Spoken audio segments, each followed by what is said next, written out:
Hi everybody, this is Dennis. I'm going to be doing the full review of Bombshell and TommTomm. This is issue number 1, first one in the series. American Mythology Productions is the ones publishing it. I got attracted to this book just because of the cover, and it looked like a cool period piece.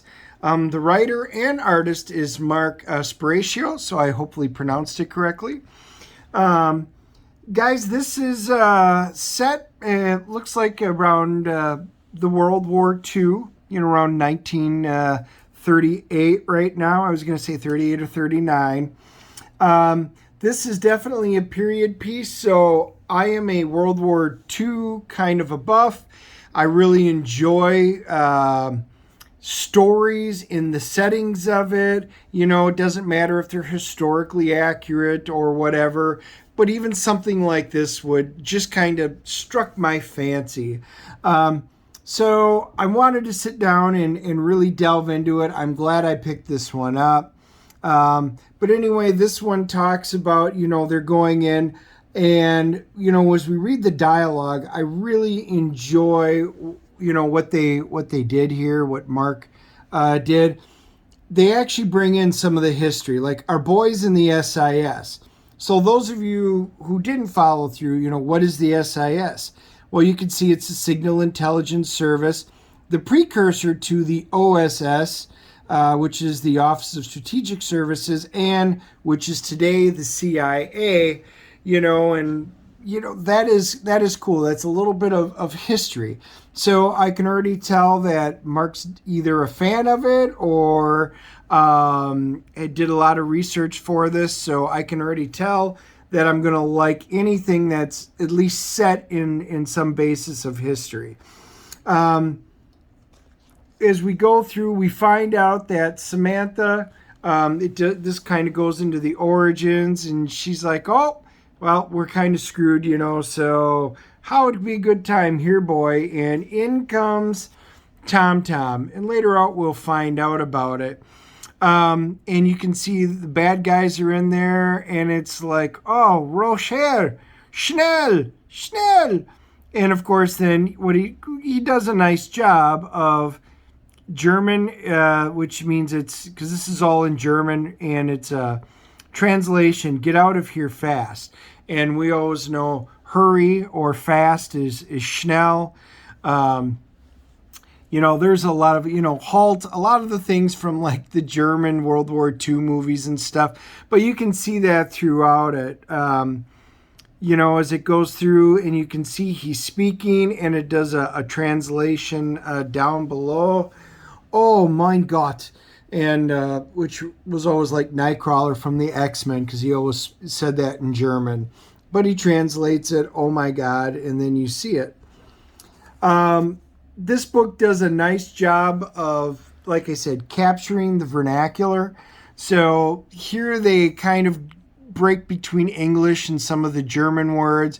And I think it's cool. It leads a bit of authenticity. You can see that looks like they captured a flying saucer.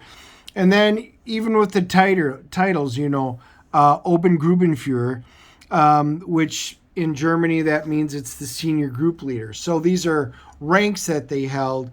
Some of the ranks are, in the military. Other ones are more like in the SS. But as we go through, the story breaks it down. And then, again, you can see they speak in German, some of it. They speak in some English. And then they always go through and do a translation. So if you're into, authenticity like that, I think you guys will enjoy that. And then, we get a very cool job of, there's your P-40s. My favorite, of course, is the F4U Corsair, which doesn't make it into the book, but that's okay. The P-40s were cool. Think of it like the Flying Tigers. Those were P-40s. But as it goes through the story, it says good news or bad news, and they're talking about what's going on in the villages. They're basically coming up with the plan, and then she gets to retell, her version of the story.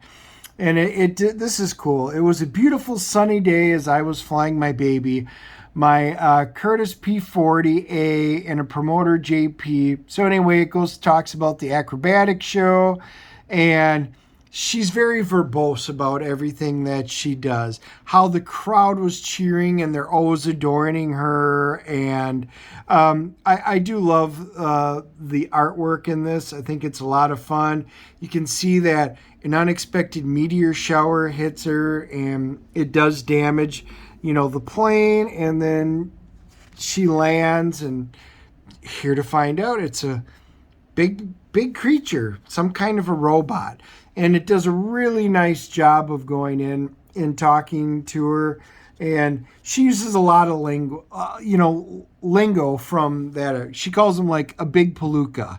And, oh, you're this big lug that's coming around. And I blew my wig. She says, I blew my wig. And even says in slang, I got very excited.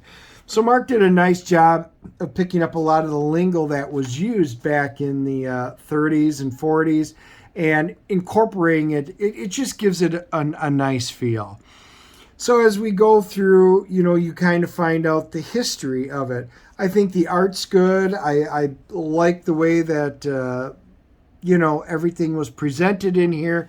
Well, then you find out the guys are like, hey, you really embellish a lot. Here's what really happened according to me. And then they go through. It's kind of fun. You get to figure out some of their different personalities. So what was that, Sam? And they're on their mission, and they actually report back that, hey, they were attacked because somebody survived, that they've got this big robotic type of a creature. And so anyway, that's really what this is. This is a fun setup for issue number 2 and basically setting up the series. In the back, you get the bio of Professor Graham Rockwell, MI5. And a lot of you are like, what, MI6? No, this was MI5. Wilkinson during the war. And then he gives a cool little spiel that's in the back where it goes through and talks. It was a fun little read.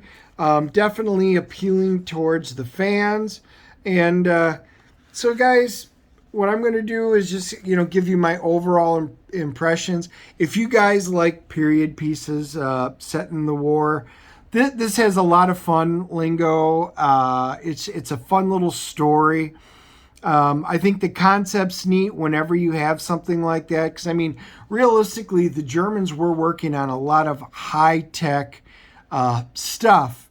And realistically, as if you saw Oppenheimer and stuff, for those of you who didn't read up on history, it really was a race to, if the Germans had, gotten the bomb first, it might be a different story right now.